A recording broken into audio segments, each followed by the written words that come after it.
Tey, que es licenciada en Ciencias Políticas, investigadora del Centro de Estudios Internacionales de la Universidad Católica Argentina.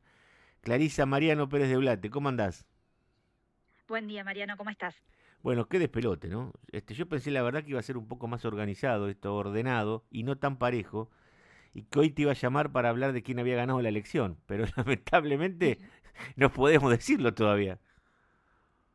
No, igualmente, si nosotros tenemos en cuenta lo que fue la primera vuelta con 35 candidatos y con un recuento oficial que tardó un mes, por ahora, y espero obviamente no equivocarme, el conteo viene siendo un poquito, por ahora, hasta ahora, más prolijo que lo que fue la primera vuelta, porque, bueno, ahora Y es más tenemos ya fácil el además. 92%.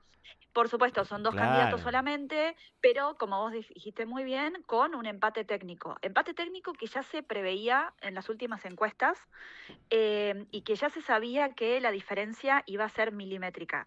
¿Cuál es la diferencia? Que en las últimas encuestas esa diferencia milimétrica estaba a favor de Keiko Fujimori. Mm, Y ahora este conteo rápido perdón, este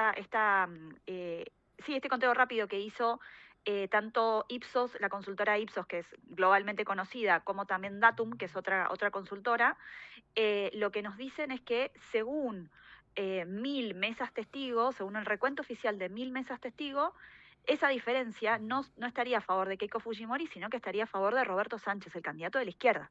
claro. Nuevamente, también por muy poquitos votos, pero eso es lo que por lo menos están estipulando las consultoras. Por ahora, el conteo oficial eh, realizado por la OMPE, que es el organismo oficial peruano para la organización del recuento de los votos, con el 92% escrutado, todavía le siguen dando una ventaja a Fujimori, pero esta ventaja viene siendo cada vez menor. Anoche la diferencia era de 4 puntos entre ellos y hoy en día, ahora en este momento, es de décimas, es de 100.000 votos de Qué diferencia. bárbaro. Entonces, puede llegar a ser que las consultoras tengan razón y con el pasar de las horas durante el día de hoy, Sánchez efectivamente termine superando también por muy pocos votos a Keiko Fujimori. O sea que leía declaraciones de la vocera del Jurado Nacional de Elecciones, que no sé qué debe ser un Ujú, organismo, Grecia ujú. Rentería, que vi, claro, imagínate el reclamo de la prensa. Entonces le explicó a los periodistas que las cifras al 100% se van a retrasar un poco por la introducción de un nuevo proceso obligatorio de recuento de votos en los casos de mesas impugnadas o con observaciones. Y le dijo que por ahí eso puede demorar hasta días Un antes, mes. y sí, un mes, porque el nuevo presidente asume el 28 de Ujú. julio, y esto podría estar hasta el 21, 22, por lo cual, eh, si eso pasa, un mes de incertidumbre más todavía. Igual, viste cómo es Perú, puede pasar esto, pero la economía no me pasa nada. Acá llega a pasar esto, No, totalmente. hay un despelote económico si pasa esto en Argentina. Allá en Perú pueden estar así con esta discusión un mes que la economía se mantiene más o menos en los mismos parámetros. Totalmente, sí. Bueno, eso tiene que ver con que el presidente del Banco Central, Velarde, es el mismo desde hace aproximadamente unos 15 años Claro. y a lo largo de estos años han gobernado personas de super izquierda, de ultraderecha, algunos un poco más moderados, y el presidente del Banco Central sigue siendo la misma persona. Ese es el secreto de la estabilidad económica peruana. Claro. Con respecto al tema del conteo, sí, exactamente, puede pasar eso, puede pasar lo mismo que pasó en la primera vuelta. Y ya hace 5 años, cuando fue la segunda vuelta entre Keiko Fujimori, porque Keiko Fujimori ya es la cuarta vez consecutiva que es candidata presidencial. En este caso ella competía contra Pedro Castillo, que fue quien efectivamente después terminó ganando Claro. nuevamente también por muy pocos votos. El conteo también duró varios días. Hubo denuncias de fraude, hubo desconocimiento de los resultados por parte de Keiko. Finalmente terminó asumiendo Pedro Castillo el 28 de julio, como vos muy bien decís, que es el día es el día patrio peruano y es el día que Claro. asumen los presidentes, pero siempre con un halo, digamos, de muchísima desconfianza, tanto de los partidos de la oposición como también de la ciudadanía, que ese es como el gran problema ahí. Claro. O sea que ayer escuché en alguno de estos programas que hacían análisis, en el medio de toda la información del indio, viste, por ahí había Ujú. algún pantallita no de canal argentino que te hablaba de esto. Escuché también que decían que había que había que poner atención a los votos de los peruanos en el exterior, que son alrededor Ujú. de 1 millón y algo así. Pero ¿por qué decían esto? Porque cosa que yo no sabía. Parece que los peruanos en el exterior suelen tener preferencia de derecha. ¿Vos tenés algún dato de eso? Ujú. ¿Es así o es un estereotipo?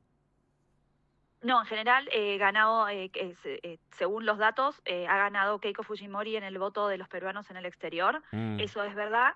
Y lo que estaban diciendo, básicamente de prestarle atención, es porque hasta ahora la diferencia entre los dos candidatos es de aproximadamente unos 100.000 votos. Bueno, el voto en el extranjero, claro, que excede obviamente esa cifra, puede tranquilamente definirte la elección. Es claro. así. Tanto el voto de peruanos en el extranjero como también ese porcentaje bastante grande en primera vuelta de votos anulados o indecisos, o perdón, o personas que no fueron a votar, perdón, y que podrían eventualmente haber cambiado de opinión para esta segunda vuelta. El tema es que, bueno, con esas personas, con el voto en el extranjero, se supone que se inclinaban hacia Fujimori. En el caso de los que no fueron a votar en primera vuelta, bueno, ahí ella, por supuesto que era una incógnita que iban a hacer en la segunda vuelta, pero también tenían un enorme poder para definir la elección. Claro. Yo sé que en un balotaje siempre es así, pero qué división, ¿no? Entre derecha e izquierda, porque también en la primera vuelta, con los dos candidatos mayoritarios votados, que son estos dos, hay como una división profunda, tajante, te diría, entre derecha e izquierda. Bueno, lo hemos visto en otros procesos en Latinoamérica, Ujú, ¿no? También, ¿no? ujú. Es más, Sí, lo hemos visto. la apuesta previa era si gana Keiko, se va a confirmar esta tendencia en varios países de que están ganando los candidatos de derecha. Totalmente. Sí, esta tendencia, digamos, de dos candidatos con un alto nivel de polarización entre sí y de básicamente visiones de país completamente antagónicas, porque entre Keiko Fujimori y Roberto Sánchez hay un abismo de diferencia. Claro. Y en serio, son, digamos, visiones de país que tienen poco y nada en común. Esto es algo que nosotros ya venimos viendo en América Latina. La semana pasada conversamos nosotros dos por lo mismo en Colombia entre el candidato Iván Cepeda y Abelardo de la Espriella, que van a dirimir ahora la segunda vuelta el 21 de junio. También son visiones completamente distintas. Ya lo vimos el año pasado en Chile, entre José Antonio Cast y Janet Jara de la izquierda. Entonces, sí, están llegando a los balotajes en América Latina opciones de ultraizquierda, en algunos casos hasta incluso herederos de lo que fue, digamos, la patria grande o este giro a la izquierda de América Latina del siglo XXI, en algunos casos, no en todos, y después una ultraderecha con un discurso bastante más homogéneo. Incluso es muy probable que también lo veamos a fin de año en Brasil entre Flavio Bolsonaro y Lula da Silva. Claro. Decime, Roberto Sánchez, que entiendo yo que fue una especie de sindicado por Pedro Castillo para ser su Ujú. sucesor, ¿no? Pedro Castillo creo que está preso todavía, si no me equivoco. Sí, Bien. Pero sí, viste que sí. hizo campaña con el sombrero como hacía Castillo. Ujú. Eso fue un Exacto. acting, ¿no? Porque fue un acting para rememorar lo que fue la campaña de Castillo. Quiero que, no, Sí, bueno, porque sí, Roberto no lo Sánchez veía fue. natural, en Castillo lo veía natural, en Sánchez lo veía medio actuado el tema del sombrero. Bueno, son las simbologías, digamos. Roberto Sánchez es, o fue, mejor dicho, ministro del gobierno de Pedro Castillo. Él se posiciona como su sucesor y una de sus tantas propuestas, o una de sus propuestas más importantes, es la liberación de Pedro Castillo porque él considera que es un preso político. Recordemos, Pedro Uy, Castillo cómo está me preso suena eso, por ¿eh? un intento de autogolpe. Sí, por un intento de autogolpe de Estado. ¿Qué pasa? Roberto Sánchez, de la misma manera que pasó con Pedro Castillo hace 5 años, se hizo muy fuerte en el Perú rural. Y tuvo Ah, un gran claro. apoyo de la población campesina. Entonces, lo que él hacía era, desde una cuestión de ritos y de símbolos, llegaba a los actos de campaña a caballo, de la misma manera que hacía Pedro Castillo, usaba el mismo sombrero que usaba Castillo. Son perfiles distintos. Roberto Sánchez es un psicólogo, tiene, digamos, un perfil un poquito más urbano que Pedro Castillo, pero como él se hacía fuerte en el voto rural y no precisamente en Lima, toda su campaña estuvo orientada a consolidar ese tipo de voto. De hecho, en la primera vuelta, Roberto Sánchez sacó en Lima, en la capital, sacó solamente el 3% de los votos. Entonces, claramente, el voto no era un voto urbano capitalino el que lo apoyaba a Roberto Sánchez. Claro. Ahora, lo de Keiko Fujimori disputando, creo que me dijiste, la cuarta elección, perdió Ujú, tres ya, habla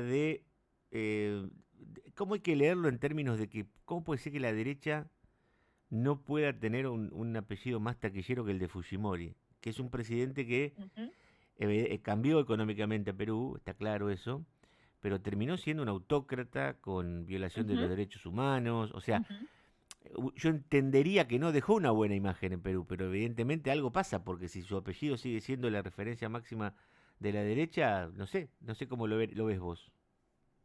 Bueno, yo creo que justamente esa mala imagen que dejó Alberto Fujimori con todo lo que vos decís, con el autogolpe de Estado, con las violaciones a los derechos humanos y hasta denuncias que ha tenido por otras cuestiones también de violaciones a los derechos humanos, que bueno, por ahí no puedo decirlo al aire en radio, pero sí realmente ha sido un presidente que yo creo que más allá de que el apellido Fujimori es un apellido importante en la política peruana. Yo creo que esa mala imagen que dejó Alberto Fujimori es justamente ese techo que Keiko no puede romper. Claro. Porque a pesar de, digamos, de haber llegado durante 4 veces consecutivas a una segunda vuelta y, bueno, hasta ahora perderlas, Keiko Fujimori tiene, yo siempre digo lo mismo, el verdadero rival de Keiko no es la izquierda, no es el centro, no es hasta incluso la centro, mucho menos la centro derecha moderada. El verdadero rival de Keiko Fujimori es el antifujimorismo, que es muy alto en Perú. Claro, claro. Pensemos que, digamos, ahora probablemente pueda llegar a ganar o no, los votos están cabeza a cabeza, entonces realmente la elección ahora puede ser para cualquiera, pero en la primera vuelta, Keiko Fujimori ganó la elección, es verdad, pero sacó un 17%. Y ese es su verdadero núcleo duro de Claro, votantes, ese claro. es su verdadero apoyo que tiene en la sociedad. ¿Qué es lo que pasa? Queda matizado porque ningún otro partido político tiene un apoyo contundente, porque sacó un 17% y salió primera.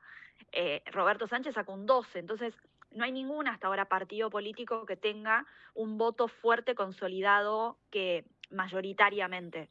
Entonces, bueno, pero digamos, el apoyo real que tiene Keiko Fujimori, más allá de que es verdad lo que vos decís, que entre los 35 candidatos, ella fue uno de los dos que pasó al balotaje, en realidad tiene un techo y una limitación muy fuerte. No es una persona que tenga un gran apoyo.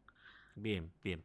Clarisa, como siempre, mil gracias por atendernos, por analizar con nosotros estos y hacernos entender un poquito más. Te mando un gran saludo desde acá de La Plata, ¿eh?